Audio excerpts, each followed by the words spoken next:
পা ফুলে যাওয়া একটি অত্যন্ত সাধারণ শারীরিক সমস্যা, যাকে চিকিৎসা বিজ্ঞানের ভাষায় ইডিমা বলা হয়। এটি ঘটে যখন শরীরের কলা বা টিস্যুর মধ্যে অতিরিক্ত জলীয় পদার্থ জমা হয়।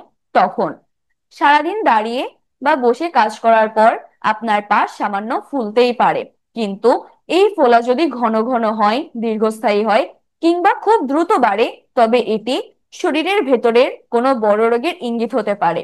পা ফোলা কোনো রোগ নয়, এটি মূলত অন্য কোনো সমস্যার লক্ষণ। এই লক্ষণটি কেন দেখা দেয় এবং কখন আপনাকে দ্রুত চিকিৎসকের কাছে যেতে হতে পারে, চলুন সেই সম্পর্কে জেনে নিই। পা ফুলে যাওয়ার পেছনে বেশ কয়েকটি কারণ থাকতে পারে। এর মধ্যে কয়েকটি কারণ খুবই গুরুতর রোগের ইঙ্গিত দেয়। যখন আপনার হৃৎপিণ্ড রক্ত পাম্প করার ক্ষমতা হারায়, তখন রক্তনালীগুলোতে চাপ বাড়ে এবং রক্ত স্বাভাবিকভাবে উপরের দিকে ফিরতে পারে না। ফলে শরীরের নিম্ন অংশে, পা এবং গোড়ালিতে জল জমতে শুরু করে। এই ক্ষেত্রে রোগীর শ্বাসকষ্ট, বিশেষ করে শুয়ে থাকার সময় শ্বাসকষ্ট এবং দ্রুত দুর্বলতা দেখা দিতে পারে। কিডনির কাজ হলো রক্ত থেকে বজ্র এবং অতিরিক্ত জল ছেঁকে বের করে দেওয়া।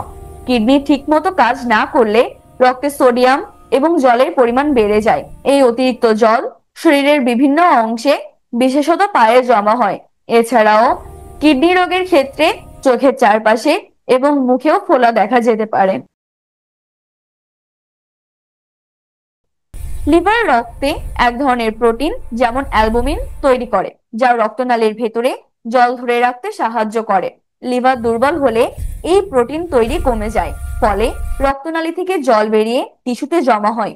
এই ক্ষেত্রে পা ফোলা ছাড়াও পেটে জল জমা বা জন্ডিসের মতো লক্ষণ দেখা দিতে পারে। পায়ের শিরাগুলো রক্তকে হার্টের দিকে নিয়ে যায়। শিরা দুর্বল হলে রক্ত ফিরে যেতে পারে না, যেমন ভ্যারিকোজ ভেইন বা ডিপ ভেইন থ্রম্বোসিস, যা শিরার রক্ত জমাট বাঁধার কারণে হয়ে থাকে। ডিভিটি বা ডিপ ভেইন থ্রম্বোসিস একটি জরুরি অবস্থা। দীর্ঘক্ষণ দাঁড়িয়ে বা বসে থাকা এটি সবচেয়ে সাধারণ কারণ।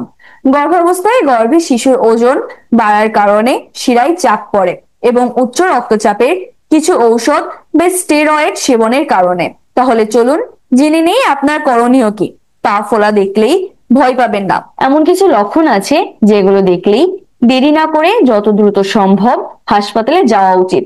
প্রথমত, যদি পা হঠাৎ করে খুব দ্রুত ফুলে যায় এবং ব্যথা করে, বিশেষ করে একটি পায়ে, তবে এটি ডিভিটি এর লক্ষণ হতে পারে এবং যত দ্রুত সম্ভব আপনার হাসপাতালে যাওয়া উচিত। দ্বিতীয়ত, খোলা জায়গায় আঙুল দিয়ে চাপ দিলে যদি সেখানে একটি গর্ত তৈরি হয় এবং সেটি সহজে ভরাট না হয়, তাহলে আপনাকে দ্রুত হাসপাতালে যেতে হবে। তৃতীয়ত, পা ফোলা শুরু হওয়ার সাথে সাথে যদি তীব্র শ্বাসকষ্ট বা বুকে ব্যথা শুরু হয়, তাহলে দেরি না করে দ্রুত সম্ভব হাসপাতালে যাওয়া উচিত।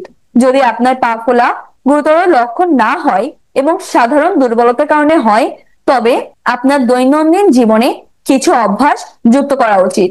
প্রথমেই, যখনই বিশ্রাম নিবেন তখনই পায়ের নিচে বালিশ বা অন্য কিছু দিয়ে পা হার্টের স্তরের চেয়ে উপরে তুলে রাখবেন। তারপর একই জায়গায় দীর্ঘ সময় দাঁড়িয়ে বা বসে থাকবেন না। প্রতি ঘন্টায় একবার উঠে কিছুক্ষণ হাঁটাচলা করুন। এরপর আপনার খাদ্য তালিকা থেকে অতিরিক্ত লবণ, সোডিয়াম এবং প্রক্রিয়াজাত খাবার কমিয়ে দিন। সর্বশেষ, ডাক্তারের পরামর্শ নিয়ে কম্প্রেশন মোজা ব্যবহার করতে পারেন, যা পা ফোলা কমাতে সাহায্য করে। মনে রাখবেন, যে কোনো গুরুতর বা স্থায়ী পা ফোলা বা ইডিমার ক্ষেত্রে অবশ্যই একজন চিকিৎসক বা বিশেষজ্ঞের পরামর্শ নেওয়া উচিত।